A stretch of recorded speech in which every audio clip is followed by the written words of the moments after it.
नमस्कार दोस्तों, स्वागत है आपका अपने YouTube चैनल पर। तो चलिए शुरू करते हैं। अध्याय एक, प्रारंभिक कथन। क्या, कैसे, कब और कहाँ।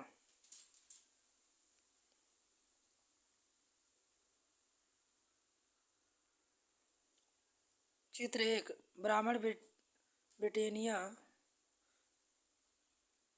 को सशस्त्र भेंट कर रहे जेम्स रेलर द्वारा तैयार किए गए पहले नक्शे का अनावरण। चित्र 1782। रॉबर्ट वगैर ने रेमंड को हिंदुस्तान के नक्शे पर तैयार करने का काम सौंपा गया था।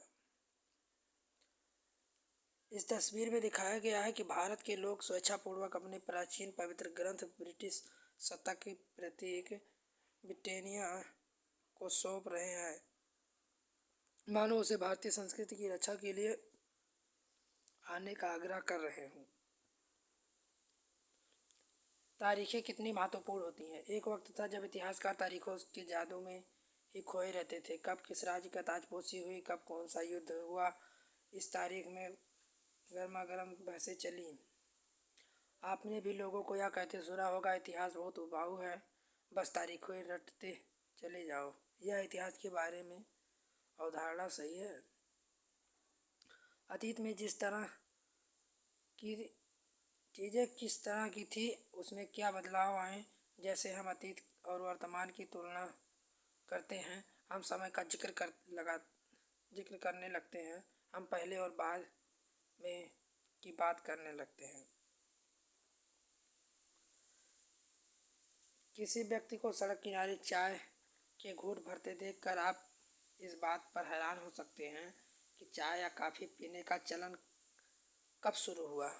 रेलगाड़ी की खिड़की से बाहर झांकते आपके ज़हन में सवाल उठ सकता है कि रेलवे का निर्माण कब हुआ। रेलगाड़ी के आने से पहले लोग दूर दूर यात्रा कैसे करते थे। सुबह अखबार पढ़ते समय यह जानने के लिए उत्सुक हो सकते हैं कि जिस जमाने में अखबार नहीं हुआ करते थे, उस समय लोग चीज़ों की जानकारी कैसे मिलती थी। गतिविधि चित्र एक को ध्यान से देखें। यह चित्र किस प्रकार उपनिवेशवाद का बोध कराता है।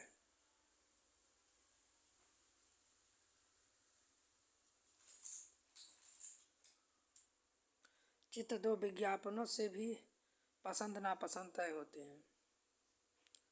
पुराने विज्ञापनों से हमें यह समझने में मदद मिलती है कि नए उत्पादों के लिए बाजार में किस तरह की रुचियां चलन में आई। 1922 में लिप्टन चाय के लिए तैयार किया गया यह विज्ञापन इस बात की ओर संकेत करता है कि दुनिया भर के शाही लोग यही चाय पीते हैं। इस तस्वीर में पीछे की तरफ भारतीय महल दिखाई दे रहा है, जबकि अगले हिस्से में ब्रिटेन की रानी विक्टोरिया का तीसरा बेटा राजकुमार अर्थर घोड़े पर बैठा हुआ है।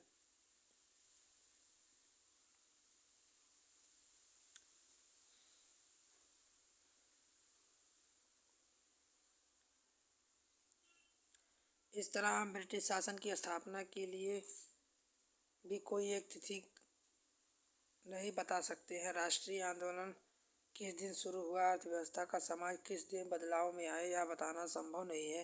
ये सारी चीज़ें एक लंबे समय में घटती रहीं। तो लोग फिर इतिहास को तारीखों से जोड़कर क्यों देखते हैं। इस जुड़ाव की वजह है। एक समस्या था जब युद्ध में बड़ी बड़ी घटनाओं के ब्यौरे को इतिहास माना जाता था। यह इतिहास राजा रानियों और उनकी नीतियों के बारे में होता था। इतिहासकार यह लिखते थे कि कौन सा राजा ताजपोश पहनाया गया, किस साल उसका विवाह हुआ, किस साल घर बच्चे पैदा हुए, कौन से साल में लड़ाइयाँ लड़ी आदि। लोग किस तरह अपनी रोजी रोटी चलाते थे, वह क्या पैदा करते थे, क्या खाते थे, कैसे बने, बाजार किस तरह फैले, किस तरह की रियायतें बनी, नए विचार पनपे, संस्कृति व समाज किस तरह बदला। कौन सी तारीखें। कुछ तारीखों को महत्वपूर्ण मानने का पैमाना क्या होता है। हम जो तारीखें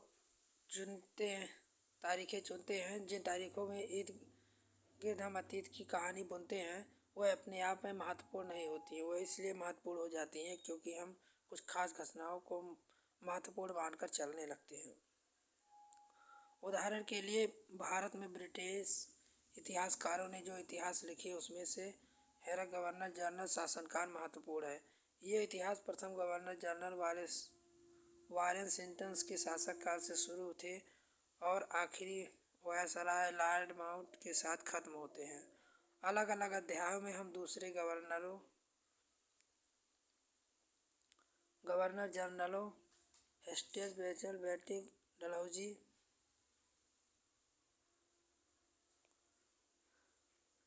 कैनिंग लॉरेंस लिeutenant रिट्स कर्नल हार्डिंग इरविन के बारे में पढ़ते हैं। इस तरह के गवर्नर जनरलों के वायसरायों का भी न खत्म होने वाला सिलसिला छाया रहता है।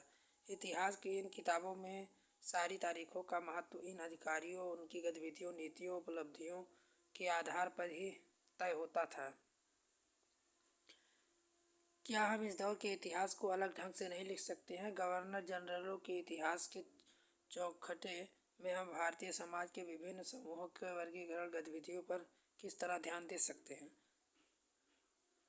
चित्र 3 वारेन 1773 में पहले गवर्नर जनरल बने।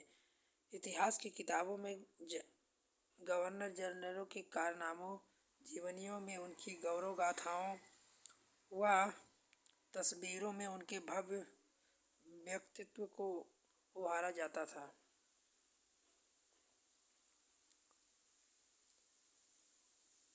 गतिविधि हम अवधियाँ कैसे तय करते हैं? 1817 में स्कॉटलैंड के अर्थशास्त्री और राजनीतिक दार्शनिक जेम्स मिल ने 3 विशाल खंडों में a history of British India, British Bharat का इतिहास नामे की किताब लिखी। इस किताब में उन्होंने भारत के इतिहास को हिंद, मुस्लिम, ब्रिटिश इन 3 कालखंडों में बांटा था। कालखंडों के इस निर्धारण को ज़्यादातर लोग मान भी लिया। क्या आपको भारतीय इतिहास को समझने के इस तरीके में कोई समस्या दिखाई देती है?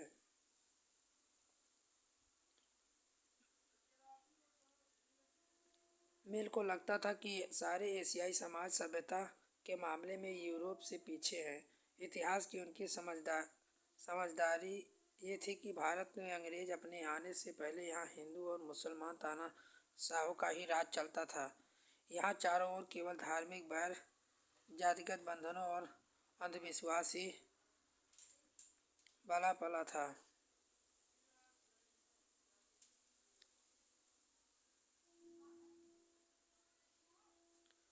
इतिहास की इस अवधारणा से अंग्रेज शासन प्रगति और सभ्यता प्रतीक था। अंग्रेज शासन में पहले सारा अंधकार का दौर था। क्या इस तरह की अवधारणा को स्वीकार किया जा सकता था? क्या इतिहास के किसी दौर को हिंदू मुसलमान दौर कहा जा सकता है? क्या इन सारे दौर में कई तरह के धर्म एक साथ नहीं चलते थे? किस युग को केवल उस समय के शासकों के धर्म के हिसाब से तय करने की जरूरत क्यों है? अंग्रेजों द्वारा सुझाए गए वर्गीकरण में अलग हटकर इतिहासकार भारतीय इतिहास को आमतौर पर प्राचीन, मध्यकालीन, आधुनिक काल में बांटकर देखते हैं। इस विभाजन में अपनी समस्याएं हैं। इतिहास को इन खंडों में बांटने की समझ भी पश्चिम से आई है। पश्चिम में आधुनिक काल को विज्ञान, तर्क, लोकतंत्र, मुक्ति और समता जैसी आधुनिकता की ताकतों के विकास का युग माना जाता है। इनके मध्यकालीन समाज में वह समाज थे जहां आधुनिक समाज की ये विशेषताएं नहीं थी। क्या हम अपने अध्याय के लिए आधुनिक काल की इस अवधारणा को बिना सोचे विचारे ऐसे ही अपना सकते हैं? जैसा कि आप इस किताब में देखेंगे, अंग्रेजों के शासन में लोगों के पास समानता, स्वतंत्रता या मुक्ति नहीं थी। न ही आर्थिक विकास और प्रगति का दौर था। बहुत सारे इतिहासकार इस युग को औपनिवेशिक युग भी कहते थे। औपनिवेशिक क्या होता है? इस किताब में आप पढ़ेंगे किस तरह अंग्रेजों ने हमारे देश को जीता और स्थानीय नवाबों और राजाओं को दबाकर अपना शासन स्थापित किया। आप देखेंगे किस तरह अपने अर्थव्यवस्था व समाज पर नियंत्रण स्थापित किया। आप ये भी जानेंगे कि ब्रिटिश शासन के कारण यहाँ की मूल्य मान्यताओं को पसंद नापसंद, रीति रिवाज, तौर तरीके में क्या बदलाव आए। जब एक देश पर पूरे देश के दबे से इस तरह के राजनीतिक, आर्थिक, सामाजिक, सांस्कृतिक बदलाव आते हैं तो प्रक्रिया को औपनिवेशीकरण कहा जाता है। गृह विभागों को भेजी गई रिपोर्ट। सन 1946 में भारत की औपनिवेशिक सरकार शाही भारतीय नौसेना के जहाज़ों में सिपाहियों की बगावत को कुचलने का प्रयास कर रही थी। उस समय विभिन्न बंदरगाहों से गृह विभाग को जो रिपोर्टें मिल रही थी उनके कुछ नमूने इस प्रकार हैं। Mumbai, Karachi, Visakhapatnam. Director of intelligence, hard water India commands, research report 5746। गृह राजनीतिक भारत सरकार। चित्र 4, भारतीय राष्ट्रीय अभिलेखागार 1920 के दशक में बनाया गया।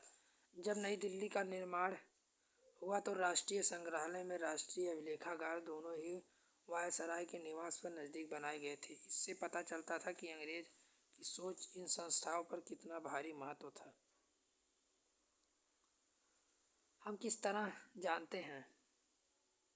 भारतीय इतिहास के पिछले 250 साल का इतिहास लिखने के लिए इतिहासकार कौन से स्रोतों का इस्तेमाल करते हैं? प्रशासन अभिलेख तैयार करता है। अंग्रेजी शासन द्वारा तैयार किए गए सरकारी रिकॉर्ड इतिहासकारों का एक महत्वपूर्ण साधन होते थे। अंग्रेजों की मान्यता थी कि चीज़ों को लिखना बहुत महत्वपूर्ण होता है। उनके लिए हर निर्देश, हर योजना, नीतिगत फैसले, सहमत जांच को साफ सुथरा लिखना जरूरी था। ऐसा करने के बाद चीज़ों को अच्छी तरह से अध्ययन किया जा सकता था और उन पर वाद विवाद किया जा सकता था। अंग्रेजों को यह भी लगता था कि तमाम अहम दस्तावेज और पत्रों को संभाल कर रखना जरूरी है। लिहाजा उन्होंने सभी शासकीय संस्थानों में अभिलेख कक्ष भी बनवाए। तहसील दफ्तर, कलेक्टर, कमिश्नर के दफ्तर, प्रांतीय सचिवालय, कचहरी सबके अपने रिकॉर्ड होते थे। महत्वपूर्ण दस्तावेजों को बचा कर रखने के लिए अभिलेखागार, आर्काइव और संग्रहालय जैसे संस्थान भी बनाए गए। 19वीं सदी की शुरुआत में प्रशासन की एक शाखा दूसरी शाखा के पास भेजे गए पत्रों के ज्ञापनों को आज भी अभिलेखागार में देख सकते हैं। वह अपने जिला अधिकारियों द्वारा तैयार किए गए नोट्स रिपोर्ट पढ़ सकते हैं या ऊपर बैठे अफसरों द्वारा प्रांतीय अधिकारियों को भेजे गए निर्देश को सुझाव दे सकते हैं। 19वीं सदी के शुरुआत में दस्तावेजों को सावधानीपूर्वक नकलें बनाई जाती थीं।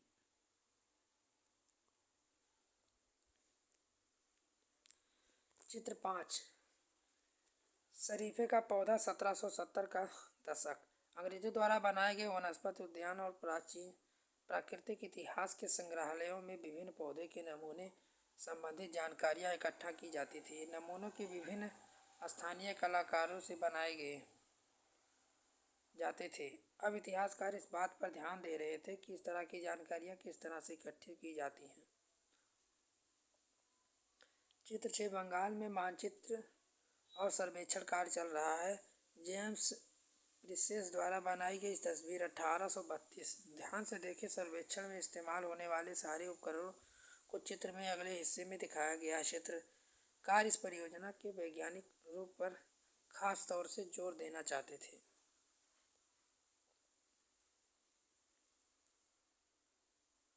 उन्नीसवीं सदी के मध्य तक छपाई गई सभी फैलने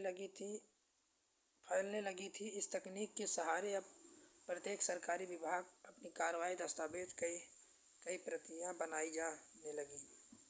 सर्वेक्षण का बढ़ता महत्व। औपनिवेशिक शासन के दौरान सर्वेक्षण का चलन भी महत्वपूर्ण हो गया। अंग्रेजों का विश्वास था कि किसी देश पर अच्छी तरह शासन चलाने के लिए उनको सही ढंग से जानना जरूरी है। 19वीं सदी की शुरुआत पर पूरे देश का नक्शा तैयार करने के लिए बड़े बड़े सर्वेक्षण किए गए।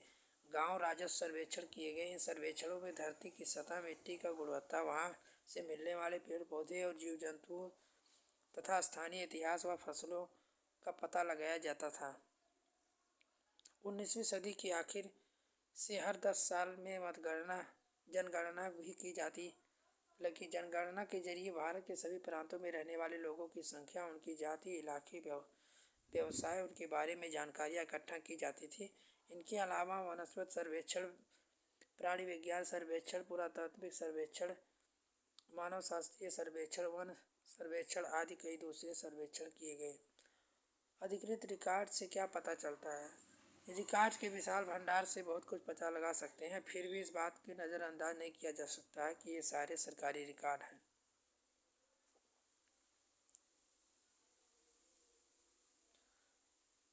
चित्र 7, 1857 के विद्रोही।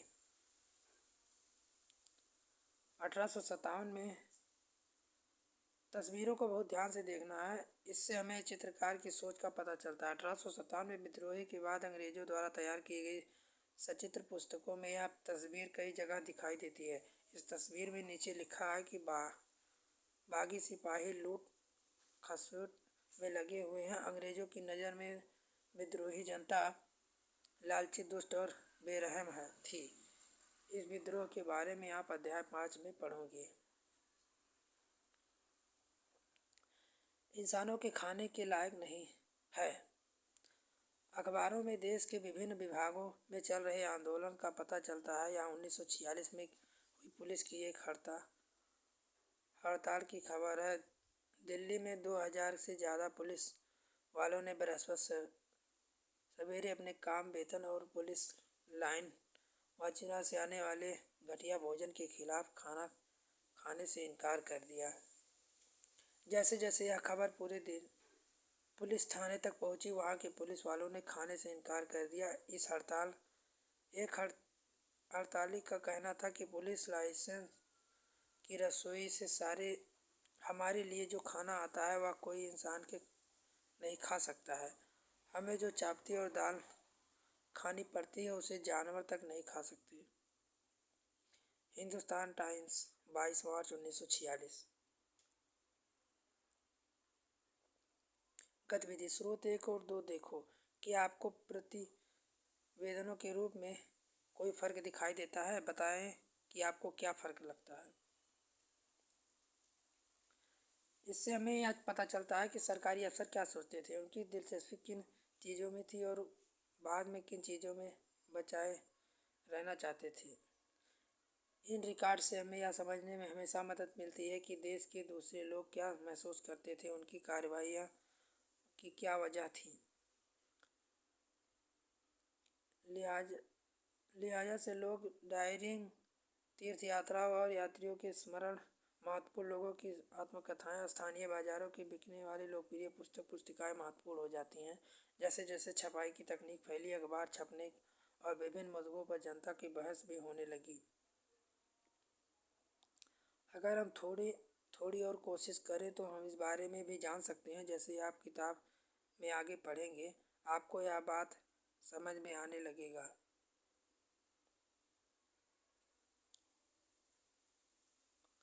आइए कल्पना करें।